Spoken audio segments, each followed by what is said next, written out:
All right, happy Sunday afternoon, everybody. Welcome to a special Big 12 tournament preview edition of Diamond Time, brought to you by Thacker Jewelry in Lubbock, Texas. Get yourself a ring that outshines all the rest for the favorite woman in your life. And guys, I got the great Seiko watches as well. It's Big 12 tournament time for the Red Raiders. It's win or go home. It is, you got to win the tournament to advance. We'll talk about that tonight. A little bit of the big picture in the Big 12 this year. Not a great year for the league, but somehow might maybe still get two host teams out of the top 16 seeds. I'm not completely buying it, but then again, the NCAA baseball tournament committee does some interesting things. So I know it's an unusual time for us to be coming to you live. I know a lot of you guys will probably catch it on the replay. It's fine. But if you're with us right now, you can jump on and chat with us. Thanks to United Supermarkets and Market Street. A lot of graduation going on right now. They got everything you need for the graduates, from cards and like gift ideas to just all the food, so you can have everybody over after graduation and have a big old cookout and everything else. And all of our Western wear provided to you by Boot City, one money saving mile outside the West Loop on 19th Street. Mr. Woods, I'm going to be seeing you, I think, in the next week or so. It's time to get some new summer shirts. But right now, like 20% off all long sleeve shirts at Boot City. So if you see something you like, you think, hey, come fall, I could absolutely be rocking that shirt.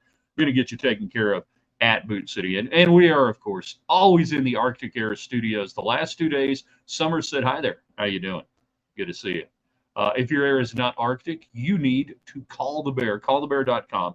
Have it on your phone. Get ready. And if you just got that thing limping along, call them out. They'll take a look at it and say, all right, you probably okay. And then they'll say, well, you can call me now or you can call me later. So thanks to Shane, veteran-owned and operated Arctic Air Studios today. All right, so let's get you all going today. Get your comments in, everything else, and anything on your mind regarding the tournament or otherwise. Alan, shocker, just ready for the season to be done on Thursday. It could be done on Wednesday. It starts Tuesday, and you could be done Wednesday in the modified format that we have going on right now. We'll see, but I think I know what you mean, that you wake up Thursday and it could be done. Very well could be done. For those who don't know, and feel free to share this, invite people in, Twitter, YouTube. We love people on YouTube, Twitter. Got a ton of folks on Twitter. Love to hear from you. Even if you're don't got nothing to say, you're just hanging out there tonight, just hit us and say, hey, we're out here, we're watching, we're enjoying it. From Facebook, everything on else. The setup this year with the 10 teams, you got Oklahoma and Oklahoma State get buys. Tech will open up with Texas, a 10-3 matchup. The other part of that bracket is the UCF Cincinnati matchup. Obviously, Tech went 1-2 at UCF earlier this year, 1-2 at home early against Texas. Both Tech and Texas are really, kind of, what would you say, different teams at this point in the season. Texas has tried to rally. I think they've won 4 straight. A week ago, a lot of rumblings out of Austin that they might be making a coaching change. Pay attention to that, because even though they're third, they're barely hanging on to an NCAA tournament bid with an RPI going into the tournament of 39 right now. And we'll get to the RPI in a little bit. Tech's at 58, not that it matters. So you match up with them. If you win, you get a chance at UCF. Let's see. You would if you win. I think you would get the winner. You'd get Oklahoma State if you win on the upset, the way it's breaking out, because they get the lowest seeded winner. No. Actually, you'd advance and wait on the game 8. So yeah, if you do that, because they're catering to the 3 seed. So you'd advance and wait on the winner of Oklahoma State versus the lower seed of UCF in Cincinnati, which would be Cincinnati. So it's a little bit convoluted, but basically know this. You're going to open up with Texas. If you lose, you play the loser of Cincinnati and UCF, and that would be to keep your season going and see what happens. So what do I think is going to happen? Could Texas Tech pull the amazing? I don't see it. There would be some teams in this situation that I would absolutely say, yeah, you might get hot. Maybe you've got some guys coming back from injury, and Tech does in Trendon Parish, but that's not nearly enough. that there were circumstances that led you to be a 10 seed or be on the outside, but boy, you could catch lightning in a bottle and do it. West Virginia nearly did it in 2014 or 16. I can't remember which one it was. They played to the finals. They lost to TCU. They didn't get in the tournament. And this is why we always say the Big 12 tournament doesn't matter. This year, unfortunately, it matters for Texas Tech because they've got to win it all to get an NCAA tournament bid. Beyond that, though, it doesn't matter. Fire away your questions, comments, or otherwise. Thanks to United Supermarkets, whether on YouTube, Facebook, or Twitter tonight or this evening. Want to hear from you. What do you think this Tech team is going to do? How do you think it's going to play out? And then we will be having Diamond Talk, depending on the time frame, Tuesday. Probably going to be a late start. It's the late game. Wednesday, probably a better chance for that. And we will definitely have, whenever the culmination of the season is, a summation brought to you by Thacker Jewelry. So you go into this and you know you've got to win it if you're Texas Tech. We mentioned the RPI at 58. It's really kind of interesting. D1baseball.com RPI, Texas at 39. Then it's TCU at 40, UCF at 41, and Kansas State at 42. I can't remember a time where you've had that many teams. That really describes the league this year. That you got a whole lot of middle. Now, I mentioned the overall big picture, and this past week, D1 Baseball was projecting both Oklahoma and Oklahoma State to host. The RPI right now, they have Oklahoma at 15. They have Oklahoma State at 17. This is the first time going into, I think, yesterday, that we have seen both of those teams at the same time inside the top 16 RPI cut line. I think you get both of them in, but I still won't be shocked if Oklahoma State were to go 0-2 or something. I don't know. We'll see. The league still has a pretty good reputation, even though it was really top heavy at all, middle heavy. There's not a great team in the Big 12. There's not a protected top 8 national seed. That's kind of amazing, this league, that there's just nobody like that. But nobody rose to that level this year in the Big 12. So does anybody have anything to play for? So go back to Texas Tech, and how do you reel off all these wins and you win a tournament? So does anybody have anything to play for? Oklahoma and Oklahoma State are playing to hold on to a home field advantage in the regionals. So they got something to play for. And they get the bye. Now, if they weren't getting the bye games this year in the 10-team tournament, you might be able to get me on a wild fantasy of a team like Texas Tech trying to get there. But they're already a day ahead pitching on you. Oklahoma State's already a day ahead pitching on you. And they're already light years ahead of you on pitching anyways. So you would have to have some people do some truly amazing things to get it done. Let's go to the Texas game coming up on Tuesday night. We have not heard starters announced. And for those, we didn't do anything while they were out in Tempe for the most part, just because the games didn't matter. They were all about setting the pitching up and everything else up. Start on Tuesday in the Big 12 tournament. You could win all three, lose all three. Nothing mattered for your postseason. I would have liked to see the team compete better, and we'll get to that in a moment. But beyond that, you basically got Kyle Robinson set up to go, Ryan Freese set up to go. They both threw what would be the equivalent of a bullpen session out there in Arizona. So, who do you want to go with when you look at that matchup? Robinson has been as close to a Bulldog as you've had on the mound this year. Do you start him in game one? Free obviously is pitching the front end of the series, the back half of the season. Do you let him go out there? Do you do something crazy and try to Johnny Allstaff game one? Because remember, this team has to win every game in this tournament. Or, well, they could lose one, but they've got to win the tournament. So they got to play a bunch of games. In the grand scheme of things, I know this sounds weird, but Tuesday night kind of doesn't matter. It matters. It helps. It moves you along to the game 8 winner, but you still got a lot of baseball to play. So what do you do? No matter who the starter is, and I think it'll be Free, but we'll see. you have to have a short leash from this standpoint, that if at any moment in the third or fourth inning it looks like you don't have a chance to win this game, you can't expend any more pitching on it. So either you let somebody just absolutely get dog hammered, and I can't remember if the Big 12 tournament has a run rule in every game. I think it does. I need to double check that. Don't get me to lying. I think the tournament has a run rule in every game. It should. Uh, and that so if you're going to get beat in game one, don't expend any pitching. Get the hell beat out of you, and losing 7 innings. I hate to say that, but that's the way you would have to play it if at any part you feel like this is going to get away from you. And remember, we're dealing in fantasy land here. This is the amazing fantasy of a team that has no shot basically of winning the tournament. How you would do that.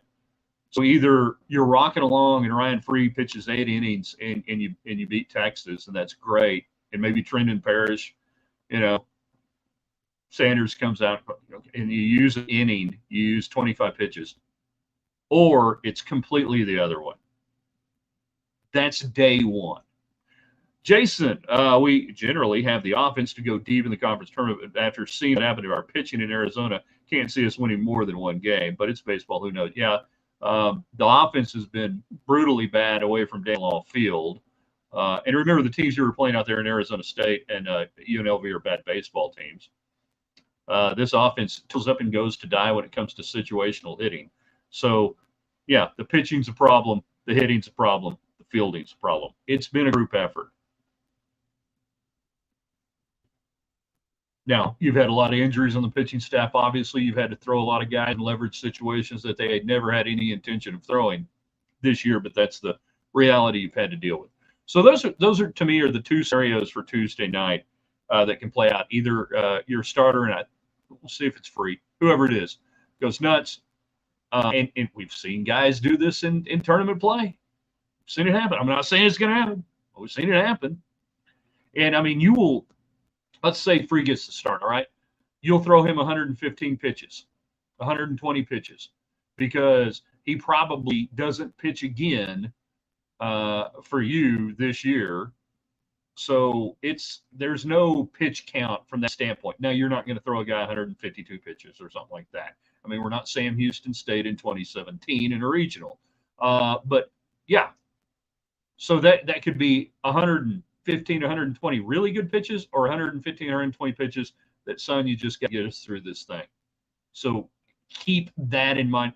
The same thing, game two, if it's Robinson, you will absolutely throw. And you saw him go deep, not this past week, but this last week. You'll go as deep as he is physically comfortable, not jeopardizing an arm, but this is the time of year. It's a climate-controlled environment. It's not too hot. It's not too cold there at Globe Life. So that'll be good. And you've got to, I'm going to say use up guys, but you've got to get everything you can get out of your first two starters, because if somehow you're still around after that, who can get me 3 outs? Can you give me 3 outs? Wait, I need 4 outs. Can you get me 4 outs? Okay. So everybody will focus on the pitching, and we've talked about the pitching, and you've got to have that to get through if you're Texas Tech. Truly, honestly, to get through this thing, you've got to go score about 12 to 15 runs a game.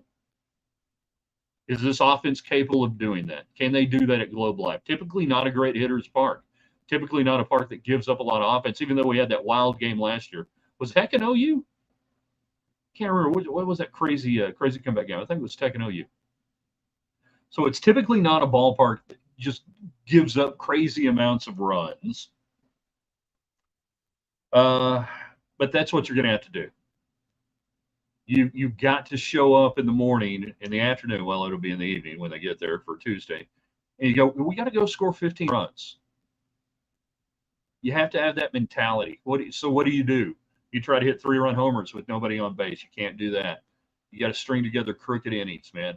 You got to play incredibly smart station-to-station baseball, runners in scoring position. I'm not saying small ball. Didn't say that. This team can't play small ball. This team wasn't built to play small ball. They don't do small ball. All the people wanting, bunts and hit and runs and little bitty Augie Garrido things. Nope, sorry, that's not it.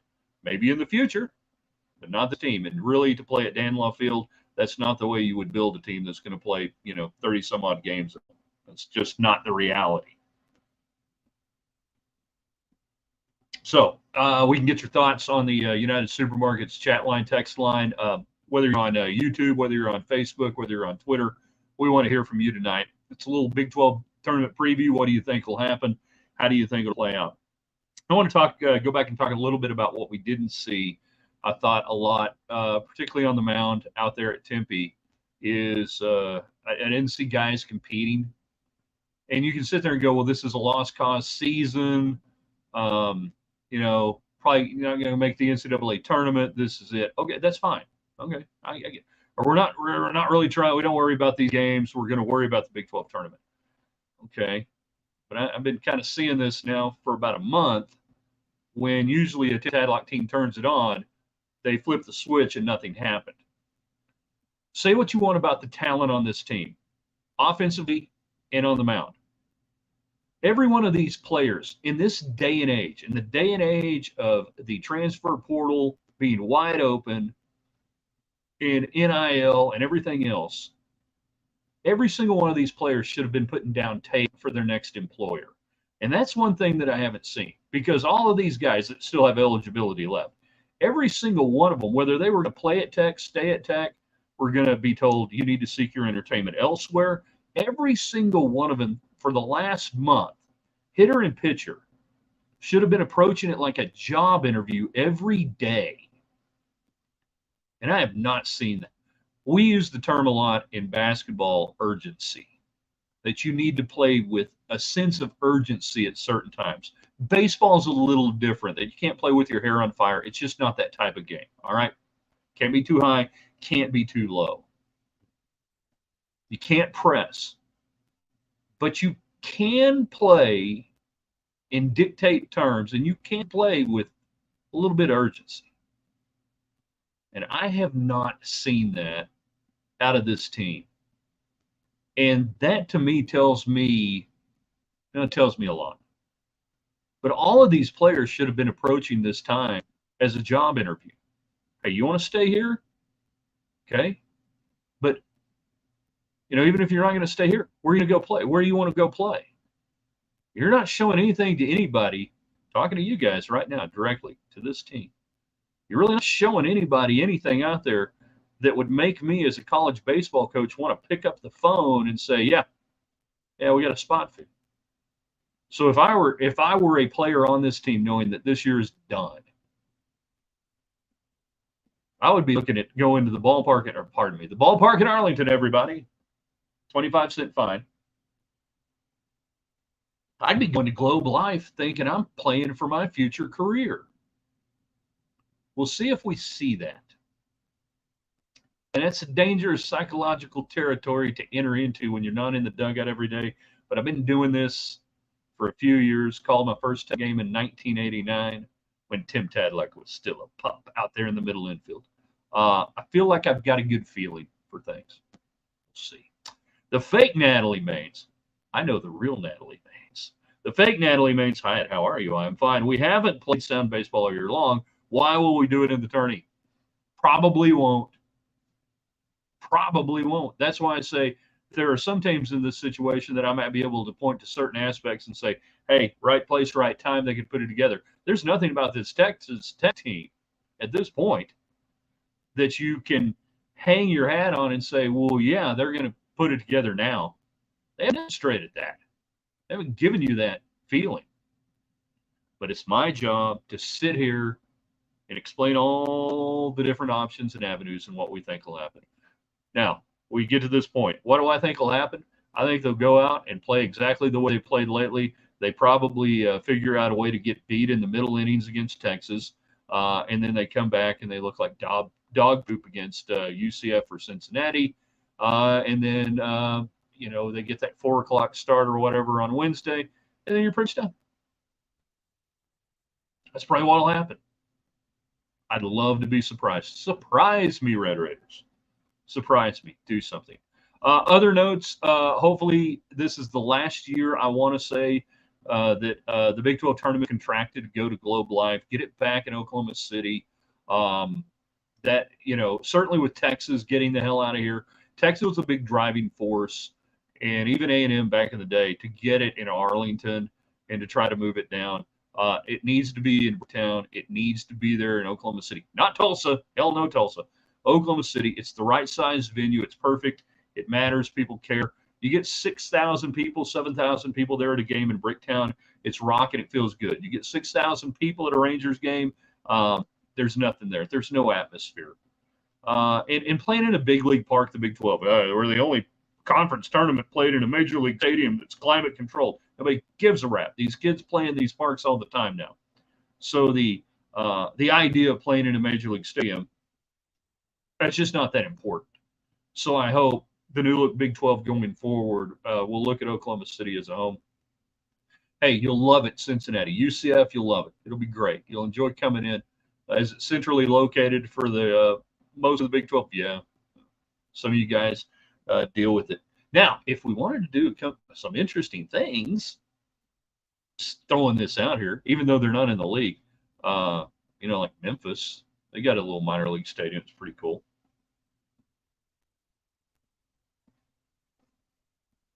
That might not be bad, but it needs to go back to Bricktown, in my opinion.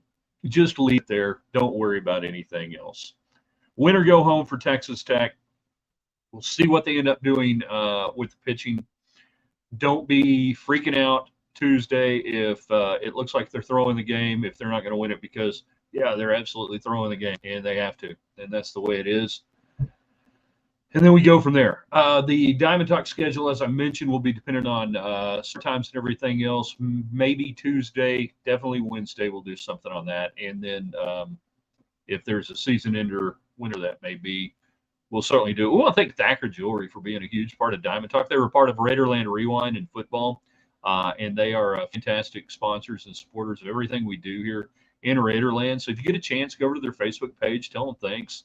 Thacker Jewelry in Lubbock. And your love story starts there. They do so much cool stuff and just great people.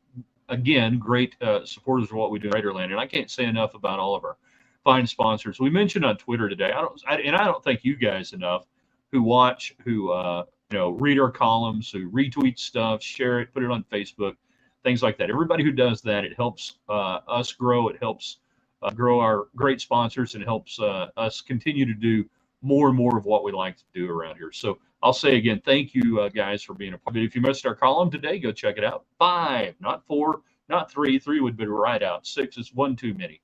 5 things we know on a Sunday. A little small town graduation aspect.